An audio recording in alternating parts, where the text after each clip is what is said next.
The following are some of Aesop's best loved fables.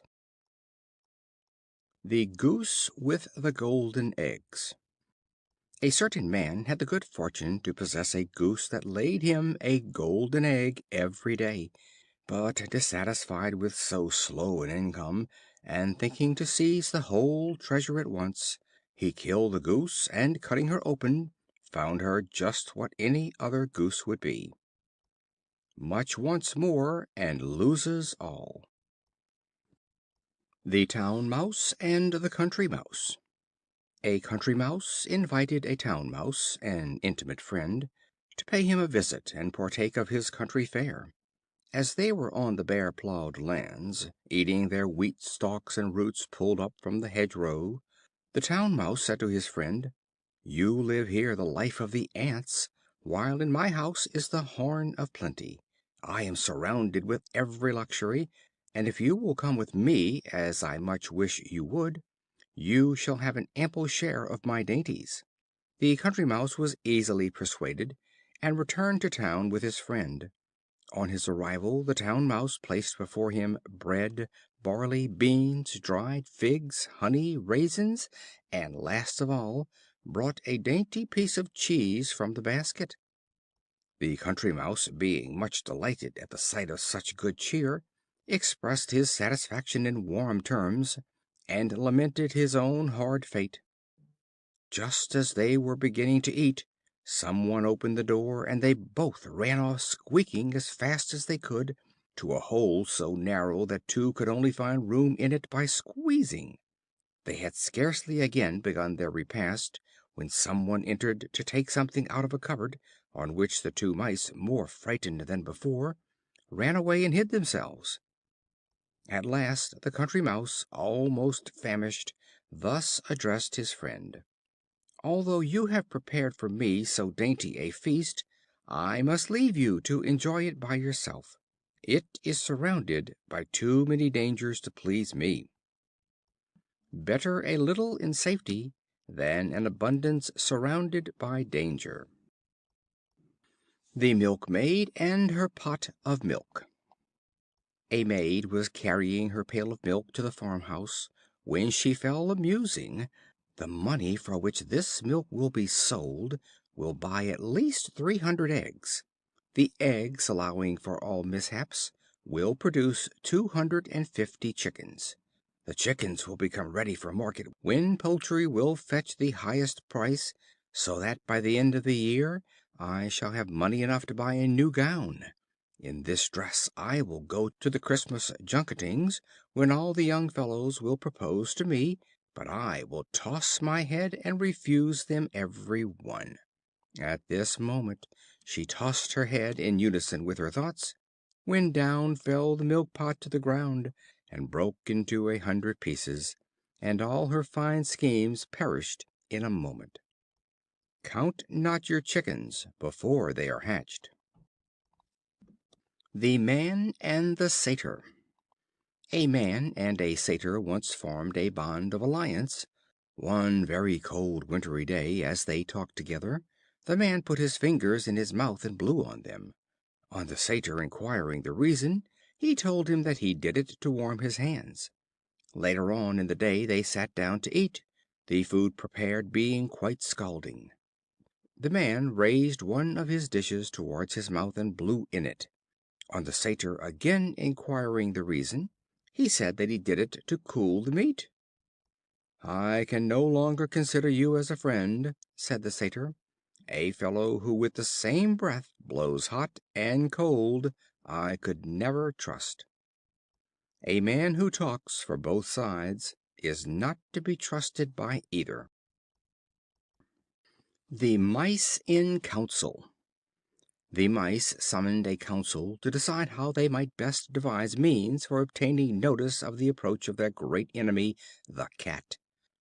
Among the many plans devised, the one that found most favor was the proposal to tie a bell to the neck of the Cat, that the Mice, being warned by the sound of the tinkling, might run away and hide themselves in their holes at his approach. But when the Mice further debated who among them should thus bell the Cat, there was no one found to do it. Let those who propose be willing to perform. The Fighting Cocks and the Eagle. Two game cocks were fiercely fighting for the mastery of the farmyard. One at last put the other to flight. The vanquished cock skulked away and hid himself in a quiet corner. The conqueror, flying up to a high wall, flapped his wings and crowed exultingly with all his might. An eagle, sailing through the air, pounced upon him and carried him off in his talons. The vanquished cock immediately came out of his corner and ruled henceforth with undisputed mastery. Pride goes before destruction. The Lion and the Mouse. A Lion was awakened from sleep by a Mouse running over his face. Rising up in anger, he caught him and was about to kill him, when the Mouse piteously entreated, saying, "If you would only spare my life, I would be sure to repay your kindness." The Lion laughed and let him go. It happened shortly after that the Lion was caught by some hunters, who bound him by strong ropes to the ground. The Mouse, recognizing his roar, came up and gnawed the rope with his teeth, and setting him free, exclaimed, "You ridiculed the idea of my ever being able to help you, not expecting to receive from me any repayment for your favor. But now you know that it is possible for even a Mouse to confer benefits on a Lion. No one is too weak to do good." The Crow and the Pitcher. A Crow, perishing with thirst, saw a pitcher, and hoping to find water, flew to it with great delight. When he reached it, he discovered to his grief that it contained so little water that he could not possibly get at it. He tried everything he could think of to reach the water, but all his efforts were in vain. At last he collected as many stones as he could carry, and dropped them one by one with his beak into the pitcher, until he brought the water within his reach, and thus saved his life. Necessity is the mother of invention.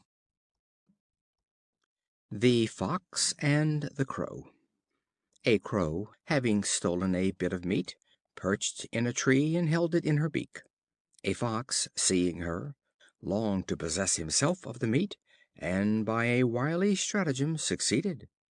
"How handsome is the Crow!" he exclaimed, "in the beauty of her shape and in the fairness of her complexion. Oh, if her voice were only equal to her beauty, she would deservedly be considered the Queen of Birds." This he said deceitfully, having greater admiration for the meat than for the Crow. But the Crow, all her vanity aroused by the cunning flattery, and anxious to refute the reflection cast upon her voice, set up a loud caw and dropped the meat. The Fox quickly picked it up, and thus addressed the Crow: "My good Crow, your voice is right enough, but your wit is wanting. He who listens to flattery is not wise, for it has no good purpose." The Shepherd's Boy and Wolf. A shepherd boy, who watched a flock of sheep near a village, brought out the villagers 3 or 4 times by crying, "Wolf! Wolf!" and when his neighbors came to help him, laughed at them for their pains. The Wolf, however, did truly come at last. The shepherd boy, now really alarmed, shouted in an agony of terror, "Pray do come and help me! The Wolf is killing the sheep!" But no one paid any heed to his cries. There is no believing a liar, even when he speaks the truth. The Fox and the Grapes. A famished Fox saw some clusters of ripe black grapes hanging from a trellised vine. She resorted to all her tricks to get at them, but wearied herself in vain, for she could not reach them. At last she turned away, beguiling herself of her disappointment, and saying, "The grapes are sour, and not ripe as I thought." Revile not things beyond your reach. The Ants and the Grasshopper. The Ants were employing a fine winter's day in drying grain collected in the summer time. A Grasshopper, perishing with famine, passed by, and earnestly begged for a little food. The Ants inquired of him, "Why do you not treasure up food during the summer?" He replied, "I had not leisure. I passed the days in singing." Then they said, "If you were foolish enough to sing all the summer, you must dance supperless to bed in the winter." Idleness brings want. The Fox and the Stork. The Fox invited the Stork to dinner, and provided nothing but a soup in a wide, shallow dish. This he could lap up with ease, but the Stork, who could but just dip in the point of his bill, was not a bit better. A few days after he returned the compliment, and invited the Fox, but suffered nothing to be brought to the table but some minced meat in a glass jar, the neck of which was so deep and so narrow that, though the Stork with his long bill could eat very well, all that the Fox could do was to lick the brims. Reynard was heartily vexed, but owned that he had been used as he deserved. Those who practice cunning must expect to suffer by it. The Wolf turned Shepherd. A Wolf, finding that the sheep were so afraid of him that he could not get near them, disguised himself in the dress of a shepherd, and thus attired approached the flock. As he came near he found the shepherd fast asleep. As the sheep did not run away, he resolved to imitate the voice of the shepherd. In trying to do so, he only howled and awoke the shepherd. As he could not run away, he was soon killed. Those who attempt to act in disguise are apt to overdo it. The Stag at the Pool. A Stag saw his shadow reflected in the water, and greatly admired the size of his horns, but felt angry with himself for having such weak feet. While he was thus contemplating himself, a Lion appeared at the pool. The Stag betook himself to flight, and kept himself with ease at a safe distance from the Lion, until he entered a wood and became entangled with his horns. The Lion quickly came up with him and caught him. When too late, he thus reproached himself: "Woe is me! How have I deceived myself? These feet which would have saved me I despised, and I gloried in these antlers which have proved my destruction." What is most truly valuable is often underrated. The Fox and the Mask. A Fox entered the house of an actor, and, rummaging through all his properties, came upon a mask, an admirable imitation of a human head. He placed his paws on it, and said: "What a beautiful head! Yet it is of no value, as it entirely wants brains. A fair face is of little use without sense." The Bear and the Fox. A Boar boasted very much of his philanthropy, saying that of all the animals he was the most tender in his regard for man, for he had such respect for him that he would not even touch his dead body. A Fox, hearing these words, said with a smile to the Bear: "Oh, that you would eat the dead and not the living!" We should not wait till a person is dead to give him our respect. The Wolf and the Lamb. A Wolf, meeting with a Lamb astray from the fold, resolved not to lay violent hands on him, but to find some plea which should justify to the Lamb himself his right to eat him. He then addressed him: "Sir, last year you grossly insulted me." "Indeed," bleated the Lamb in a mournful tone of voice, "I was not then born." "Then," said the Wolf, "you feed in my pasture." "No, good sir," replied the Lamb, "I have not yet tasted grass." Again said the Wolf: "You drink at my well." "No," exclaimed the Lamb, "I never yet drank water, for as yet my mother's milk is both food and drink to me."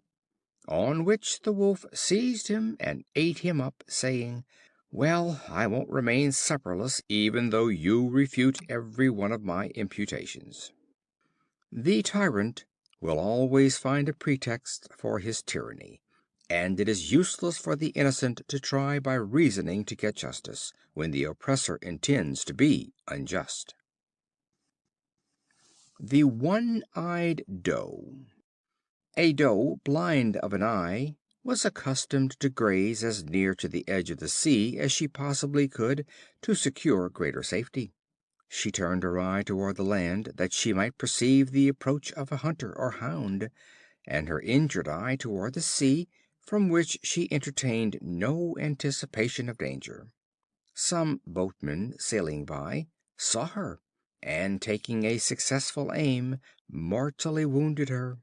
Said she, "Oh, wretched creature that I am, to take such precaution against the land, and after all to find this seashore, to which I had come for safety, so much more perilous." Danger sometimes comes from a source that is least suspected. The Dog, Cock, and Fox. A Dog and a Cock, traveling together, took shelter at night in a thick wood. The Cock perched himself on a high branch, while the Dog found a bed at the foot of the tree. When morning dawned, the Cock, as usual, crowed very loudly. A Fox, hearing the sound, and wishing to make a breakfast on him, came and stood under the branches, saying how earnestly he desired to make the acquaintance of the owner of so sweet a voice. "If you will admit me," said he, "I should very much like to spend the day with you." The Cock said, "Sir, do me the favor to go round and wake up my porter, that he may open the door and let you in." On the Fox approaching the tree, the Dog sprang out and caught him and quickly tore him to pieces. Those who try to entrap others are often caught by their own schemes.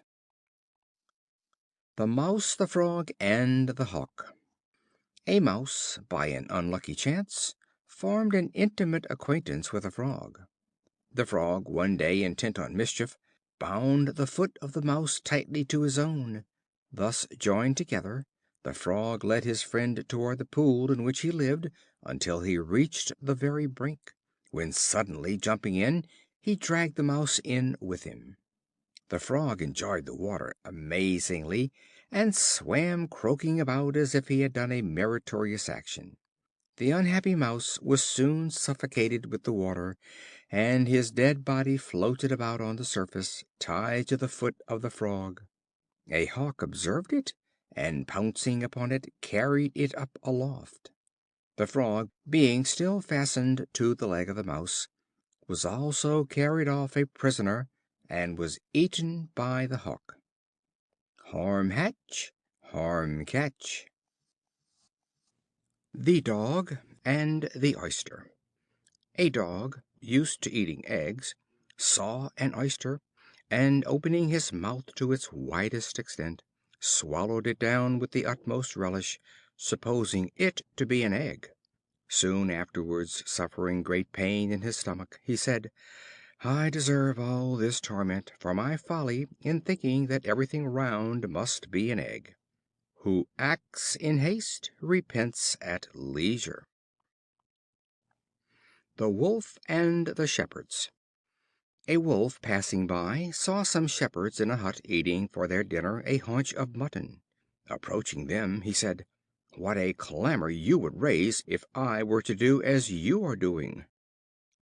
Men are too apt to condemn in others the very things they practice themselves. The Hares and the Frogs. The Hares, oppressed with a sense of their own exceeding timidity, and weary of the perpetual alarm to which they were exposed, with one accord determined to put an end to themselves and their troubles by jumping from a lofty precipice into a deep lake below. As they scampered off in a very numerous body to carry out their resolve, the Frogs, lying on the banks of the lake, heard the noise of their feet, and rushed helter skelter to the deep water for safety. On seeing the rapid disappearance of the Frogs, one of the Hares cried out to his companions. Stay, my friends, do not do as you intended, for you now see that other creatures who yet live are more timorous than ourselves. We are encouraged by seeing others that are worse off than ourselves. The Lion and the Boar.